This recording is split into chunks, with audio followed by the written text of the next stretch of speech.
Well, thank you very much for joining us here at the Amazon Prize Playoffs, supported by both Prime Student and Omen as well. This is the finals. I'm Cheesy. I'm here with my friend Dry Salad, and we're going to be bringing you the games today. Yeah, are you excited to experience the League of Legends? Yeah, incredibly excited. It's an amazing event for us to be able to put on here at Confetti X. Really pleased to be here, of course. These two teams have battled for the last couple of months to get here on that stage, and now they have a chance to prove to all of us what they're really made of. So hopefully it's a good show. Yeah, they both managed to obviously get through the bracket, University of Kent and also obviously De Montfort, being two very strong teams that have the skills to be able to be here. Just for both sides to have that outplay, have that 1%, have that clip go viral for themselves as well. Yeah. I reckon Silas here, QQR, I think he was picking it up, is going to be looking to go well, actually no, it's not QQR, sorry, it's JJ who's picking it up. Yep. But I reckon he's going to be looking for those outplays, looking for those great plays. Yeah, I mean, I have to say I'm happy with the first draft. You know, it's fairly meta, but at the same time not just standard boring picks.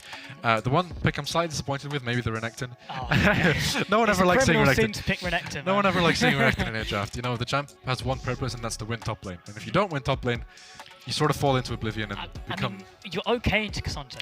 Yeah, I think But in terms of just a flat-out 1v1 matchup, sure. But when it comes to those later game team fights, I think Renekton's going to fall off quite hard. Literally just been running around the map. He's gone from bot to mid, and now he's in his top side jungle. Does he look to try and maybe set the play in the top side? But the jungle is around. More trading coming in the bot side, and Rent Free has been hooked back yet again. D-Dog comes back. All of these auto attacks. Soxu gets the stun onto Kyoto, and he's forced to run away. He hasn't got a flash, he hasn't got an exhaust, and D-Dog keeps hitting him now underneath the turret. Will they get the kill? No, unfortunately not. Kyoto managing to survive on a slither of HP. But this bot lane, how are they doing so well already inside of this game? Their limits 1 or 2 times. Yeah. You could see the potency of the pick, and you can see how much pressure it is. Yeah, exactly. The Pike E's forwards, the E comes on, and Rent Free, he's almost dead already. He's forced to use the flash, and D-Dog chases onto him. The turret ultimate does not come through in time, but Hope is here to kill Kyoto as well underneath this turret, surely. Yes, he does fall down. Soxo tanks it up for him.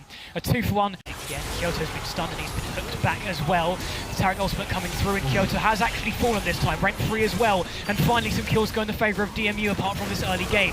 D-Dog now, however, he has been fleed, and as Silas, as Cassante rock up to the fight, so much damage comes across. All three are airborne, however, and it's now 2-for-2. Capsley has taken an awful lot of damage, and QQR as well. He goes back in, and he gets an awful lot of healing. He does finally fall, however, and Buzzin and Smee are the final two members. Try and flash the wall here. It's about 3,000 HP on that Baron. Surely they try and rush it down very soon.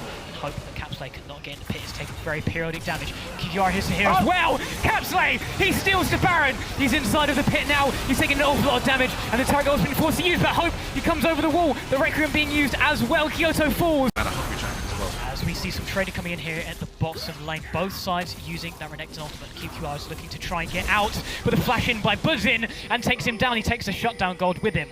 And that was a beautiful flash in, a beautiful kill. And now DMU have an awful lot to take inside of this bottom side. They're going to take that bot tier 2, and maybe they look to go for the inhibitor. Puts in again. But he's forced to flash away, and Hope chases him down. Rent Free is going to look to try and trade back onto him, and Smee is tanking an awful lot of damage underneath his own turret. He's down to about half HP. They might look to re-dive him, but Rent Free, they're all diving onto him. 400 gold going onto Hope, and now Smee is a 1 versus 5. Can he do the impossible? He's got JJ Notice running onto him now, and Smee and JJ are going to look to trade, but it looks like DMU are going to try and take the base down. Smee, yeah, he finds that kill into JJ, but he's going to be forced to rotate, and he's going to be forced to base, but that Leandris is going to slow him down. QQR has respawned, however, and he's going to be looking to try and get back into that fight, still on the DDR ultimate, and he goes in right now, but he's been stunned. He's been forced to Zonya straight away, and Smee's going to come in. They're all hitting the Nexus, and QQR, whilst they have all been stunned, there's nothing that he can do. Such low health bars. Smee, he's still sitting in there, he's still tanking, but he hasn't got enough damage, and the Nexus goes down. DMU take this first game, and unfortunately for Kent, they have lost. Yeah, very good win. See the Viego, but with Blitzcrank still. Well, Rent Free is unfortunately going to fall. Most likely Hope picks up the response there as well, and also hooks onto QQR, who's forced to flash away. The ultimate comes in as well, but QQR's TC'd for way too long. He takes the form of Twitch and is now looking to do even more damage to Capsley. If he does the E in as well, that's so much damage. His ward. He's been unsuccessful. Smee takes the ward and then looks to try and back away.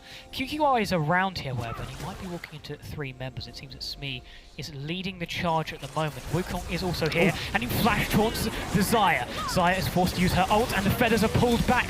Twitch is stunned. There's so much CC, and Twitch gets caught in all of it. How can your carry survive when there's so much CC available for you? Soxu is just free hitting now, and the stun comes on to Smee. He for some damage from QQR, but he's doing absolutely nowhere near as much damage as you would have thought he would be doing at this point in the game.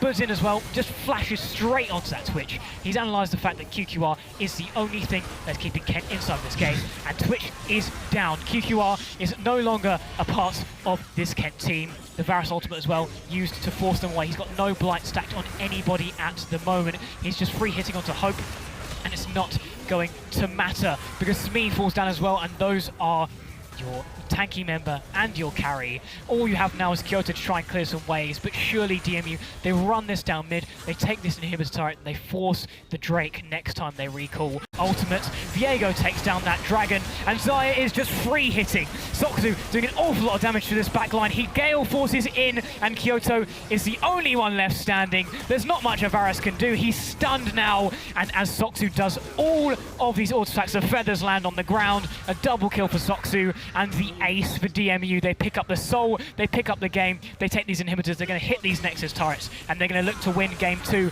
and take themselves to match point in this series already. Well, I've seen some of the players' faces. They still have some smiles, so hopefully, you know, those good vibes can carry through to a good result for Kent. Herald actually being used in the middle lane. The charm lands onto 2 though, and that is Soxu and Hope. Soxu is being resurrected at the moment, but he was ulted by that Syndra. Capsley, however, falling down. He's so low, and Budzin is now the one to take the damage from Smee. Smee is being forced to run away, and Kyoto's very low as well. Soxu is still alive somehow. He gets resurrected, and he's rooted now and dead. Diddle takes that kill as well in the bot river. It's now 3 versus 3, and the poke advantage of Diddle is surely going to amount. He's stepping up quite far in this top lane as well, but Soxu is here to reinforce if necessary. He's popped that ult, and Capsley has used his own. Smee taking an awful lot of damage, and the Resurrect is going to come through for Budzin. Smee has fallen. That is a shutdown for Diddle.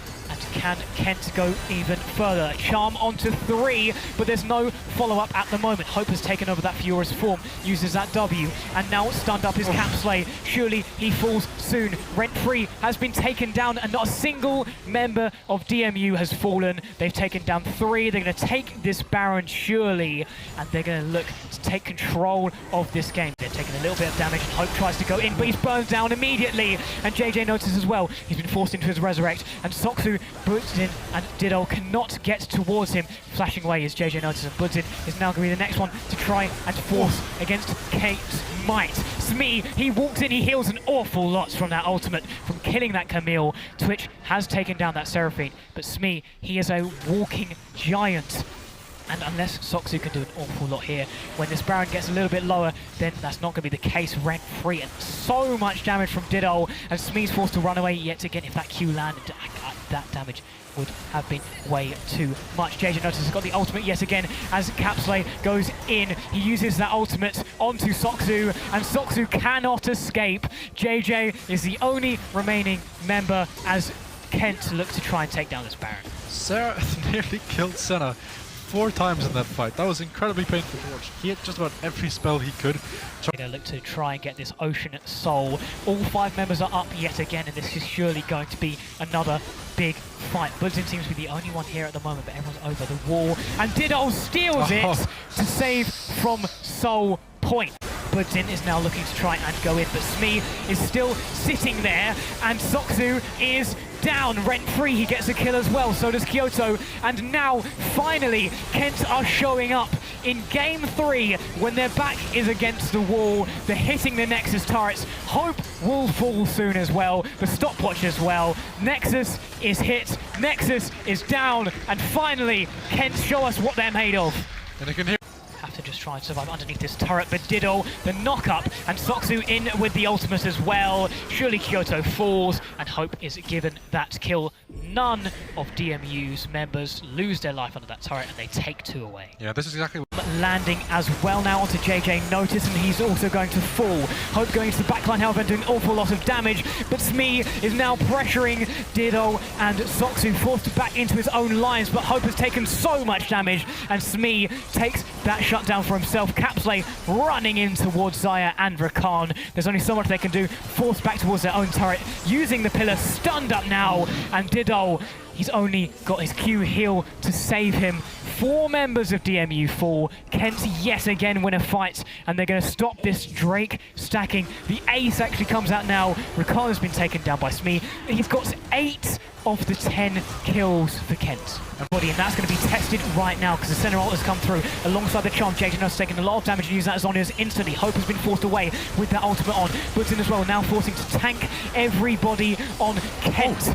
Somehow, Zaya manages to trade this fight 1 for 1. Soxu is the only power that's keeping DMU in this game right about now. Hope was forced out of that fight, and despite him having so much gold, there's only so much that he can do. A 1 for 2, and the Baron minions are going to come in very, very soon, and Soxu is going to truly be tested if he can keep Kent out of his base. Yeah, Kent surely have to go for these Nexus turrets at this point. You've still got Smee, and the stun comes through. Soxu taken down, and despite Hope being here, trading back onto the Seraphine, Smee is still around. Budzin is now onto this back line, but 1 for 1 trade yet again, and Smee might actually fall down here. Smee is so low, and 1,000 gold goes in the back pocket of Budzin. They keep their base and they keep their hopes alive. Can E away.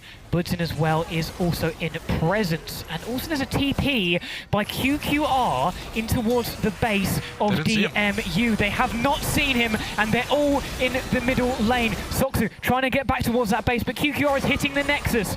Are they going to be able to get this? But JJ notices back, and QQR surely will not be able to get this, taking so much damage from that Victor. Is now forced to run away. Smee is down, so is Capsley. They go for the end, they go for the back door, but a double kill for Soxu, and 4 members have fallen for Kent. Maybe this might be the 5th. Capsley is running away as fast as he possibly can. The death timers, they have to be too long. 30 seconds is not enough for you to be able to get back and defend your base. Surely Capsley, you have to run, you have to try and get towards that Nexus. There's no way that you can take down this game. An absolute Hail Mary play from the center there. QQ